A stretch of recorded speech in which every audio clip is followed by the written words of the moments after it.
Do you ever get nervous before a Not show? anymore. I used to. Obviously, obviously you get nervous anytime that you're doing something for the first time or anytime you're new, especially in a setting where you know that people are going to be judging the merit of your work. I don't so much get nervous anymore, although because, as I said, I have that kind of Henry Rollins mentality of give it everything that you possibly can.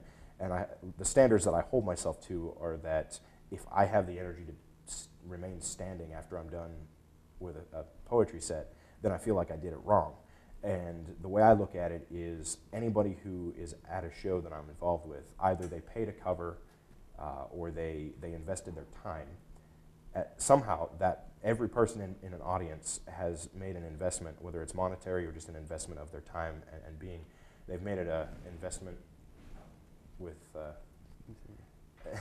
wow, this lighting thing has, anyway, all right. Any person in the audience has invested in me as a performer, and whether it's the door cover or just their time, either way, I have no ability to pay that back if I screw up and if I don't give them something worthy of their investment. So I do look at it from that angle. I wouldn't necessarily say it makes me nervous, but it's something that I'm very aware of when I get ready to perform, and I keep that very, very forefront in my mind. Do you have a fondest memory in your shows and performances and all that? I would have to say probably last year getting a chance to perform as an opening act for some of my poetry heroes would be one of my fond memories. I actually did get a chance to perform as an opening act for Buddy Wakefield, Anis Mojgani, Derek Brown, and Andrea Gibson when their tour came through Pittsburgh at our home venue. That's probably one of my top memories, but honestly, I've done so many shows, especially this year. They're all starting to blur together, and I can't remember which thing happened at which time. It's all fun. I'm having a blast. So if you were to give someone advice on how to start, writing music or writing poetry, what advice would that be? Start. Just get a notebook, write in it a lot. First and foremost, don't make the mistake that I made early on in my life of beating yourself up mentally if every time you sit down to write, you don't come up with some brilliant piece of literature. It's completely okay to have a garbage pile. I have several of them at this point, and not every time you sit down, first off, I would say don't even sit down with the intent to write a poem. Just sit down and write. Just vent what's in your head. Free write the same word over and over and over again if you have to. Just get involved in the act of making something transform from being a subconscious thought to being something that you consciously put down, whether it's on paper or on a computer. Just get into the act of creating.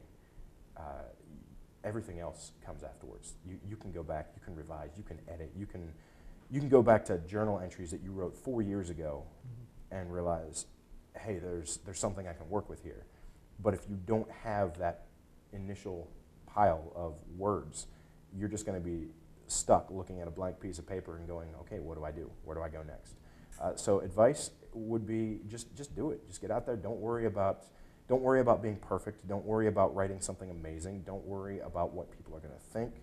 None of that matters. Just sit down, write, create, and after all is said and done, go back and look at it and see if there's anything that you can form. Okay.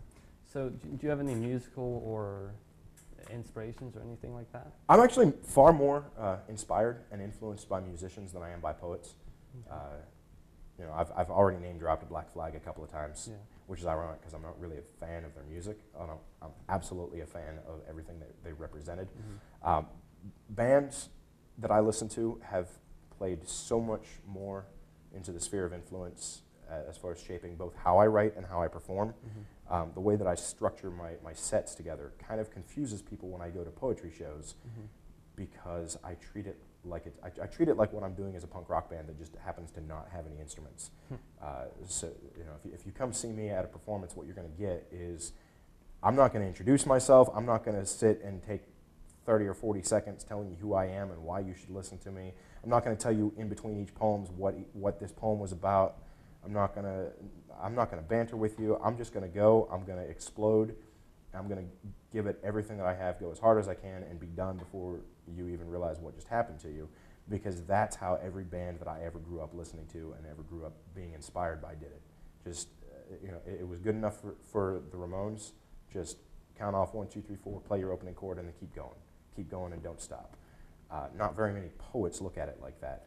And as such, I can't really claim to be influenced by too many of them. Mm-hmm. Do you have a website? I do. I have both a individual website that I run and maintain, and kind of an artist collective website that I operate under. If you visit whatis174.com, that's what is and then the number 174.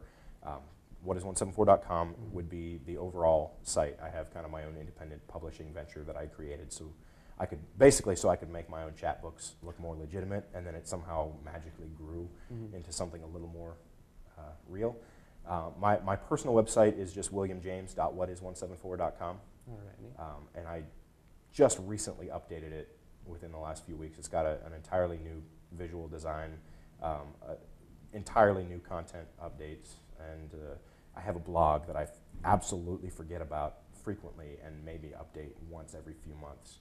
Do you have any published works? I do. I have self-published a couple of different chapbooks. One of which is currently available now. That I have for sale at shows, and if you really were interested in obtaining a copy but weren't in any way able to see me perform, you could probably contact me somehow via the internet, and we could work something out. But I have a self-published chapbook. Like I said, I'm releasing the cassette on Rat Tail Horde Records, and a poem that I wrote earlier this year in April was actually published in the inaugural issue of Muzzle Magazine, a literary magazine in Chicago.